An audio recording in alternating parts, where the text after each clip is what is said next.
When Marissa moved into the old boarding house on Ashwell Street, she wasn't looking for ghosts, only cheap rent, a quiet room, and space away from the chaos of her last apartment.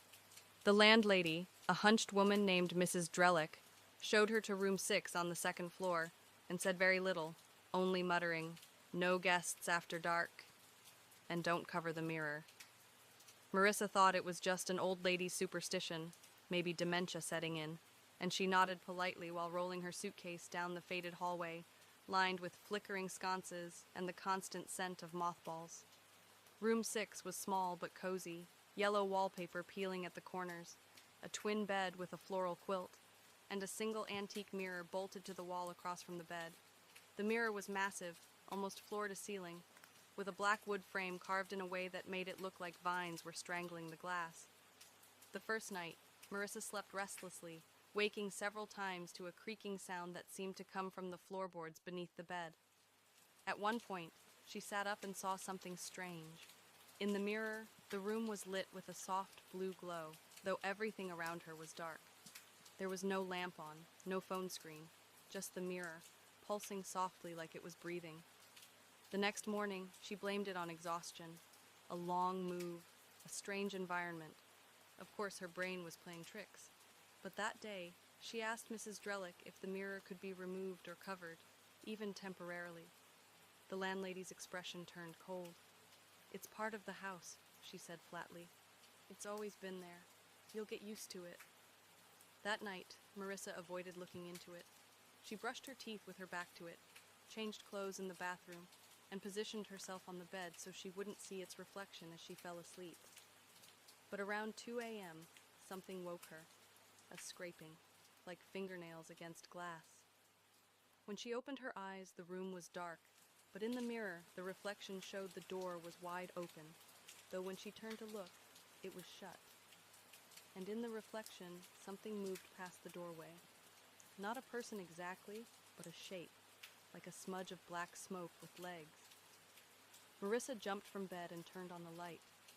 The mirror returned to normal. Her reflection was the same, and the door was closed. She didn't sleep again that night. Over the next few days, the room felt heavier, like the air had grown thicker. The lights flickered often, and she began seeing things out of the corner of her eye, a figure pacing the hallway in the mirror when the real hallway was empty, or her own reflection staring just a second too long after she had turned away. Once, as she applied mascara, she swore she saw her reflection blink twice in quick succession, like a loop glitching. That night, she placed a bedsheet over the mirror and sat down with a glass of wine, determined to reclaim her peace of mind. She even laughed, imagining Mrs. Drellick knocking on her door, wagging a finger like in a cartoon. But no one came. Instead, at precisely 2:14 a.m., the sheet slowly slipped off the mirror on its own, folding neatly on the floor. Marissa froze in bed, unable to breathe. The mirror now showed a different version of the room, darker, stained with water damage that didn't exist in the real space. Her reflection was gone. In its place stood another woman, taller, with sunken eyes and hair soaked as if she had drowned. The woman stared at her through the glass, lips moving but making no sound. Marissa scrambled to the door. It wouldn't open. She beat on it, screamed for help, but the walls swallowed her voice. Behind her, the mirror woman raised a hand and touched the inside of the glass, leaving behind 5 black prints that slowly oozed downward like ink in water. Then, the mirror began to crack, not violently, but slowly, like it was trying to split apart gently, politely. The crack spiraled into a perfect circle, and in the center, darkness opened like a mouth. Something reached through.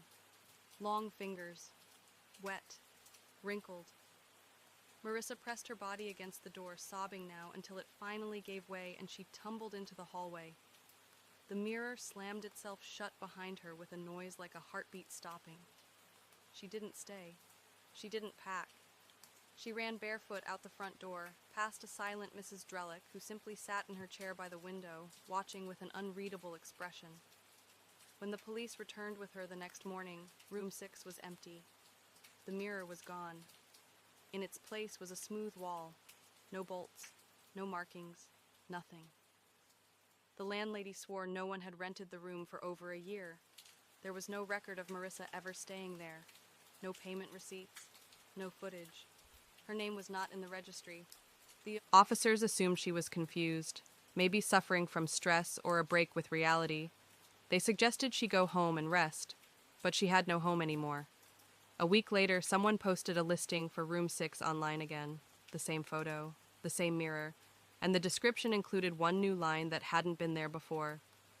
Do not cover the mirror.